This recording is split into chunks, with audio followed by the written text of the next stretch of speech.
Welcome to the College Investor Audio Show, where we talk about the biggest issues impacting millennial money, from student loan debt to side hustles to building wealth. We will show you how to get out of debt so that you can build real wealth for the future. HSA Rollovers. How to do it and what to know.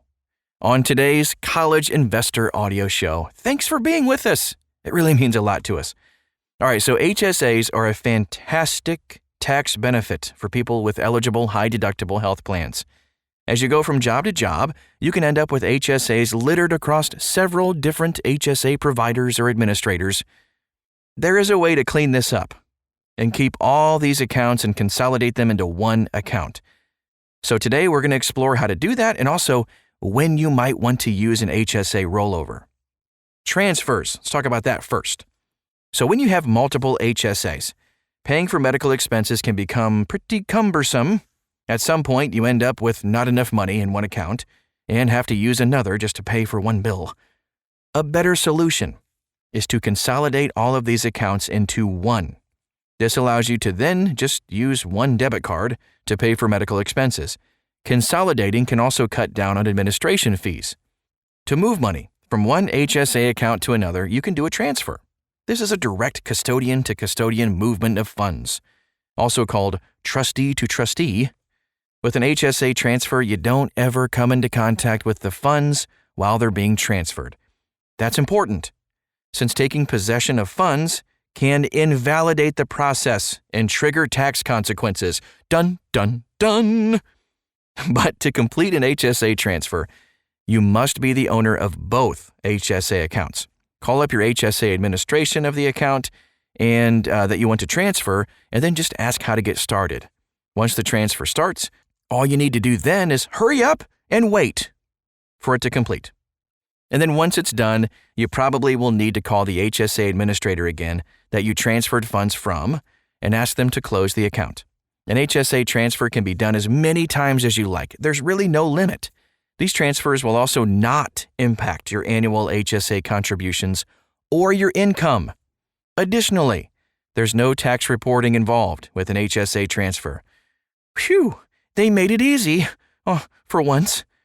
In-kind investment transfer. Let's talk about those too. Now, with this type of transfer, you're actually transferring investment holdings, like stocks, bonds, mutual funds, to another HSA account. The positions are transferred with their cost basis retained in most cases. This keeps you from having to liquidate positions just for a transfer.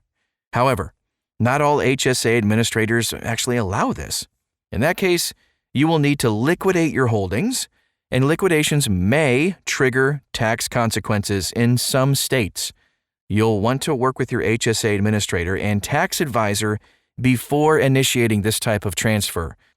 So that would bring us to HSA rollovers, which are actually different from a transfer. The most important differences are that an HSA rollover will impact your annual contributions, and you can only do one rollover per year. With an HSA rollover, your provider sends you a check, which must then deposit into your other HSA account. You have 60 days from withdrawal to deposit to complete the transaction, or I should say the process. Otherwise, you'll be taxed on the withdrawn amount and hit with a 20% penalty. Ugh! After 60 days, the withdrawn amount is considered a distribution, which is why it is taxed. Rollovers don't count against your annual contribution. However, they must be reported on your tax return. A rollover is a little bit riskier than a simple transfer, since it is less automated and has a higher cost if you don't follow the instructions. You'll have to wait 12 months from the date of the last rollover before you can initiate another one. IRA to HSA rollover. Here's another type we got to talk about. It involves retirement accounts. You can roll over funds from your traditional IRA or Roth IRA into your HSA account. This can only be done once in a person's lifetime.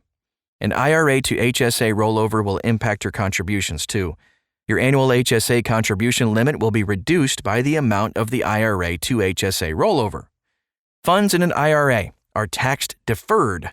Once they are rolled into an HSA, they become tax-free. A SEP and simple IRA can also utilize this strategy as long as the IRA is no longer considered ongoing by the IRS. Okay, so if you're going this route, you'll certainly want to work with your HSA administrator. Instead of doing an IRA to HSA rollover yourself, you might want to consider just contributing to your HSA. The contributions have tax benefits and you don't reduce your retirement account, which is money you never get back. Conclusion: getting money into an HSA account can be done in a few ways. New money, like just you putting stuff in a contribution. Transfer funds, no change in overall HSA funds. Rollover, no change in overall HSA funds. IRA to HSA rollover, new money. So each method is used for a specific reason, and some come with restrictions. The simplest ways to get money into an HSA account are direct contributions and, of course, transfers. Rollovers are more involved, and rules must be carefully followed to avoid taxes and penalties. I hope that was helpful today and helped you to understand HSAs, rollovers, transfers a little bit more, just to help you make the right decision for you and your family. That's what this is all about. If you have any other questions, you want to find out more about, anything that has to do with finances and investing and anything else, thecollegeinvestor.com is right where you should go. Thanks again for stopping by today, and we'll talk to you again very soon.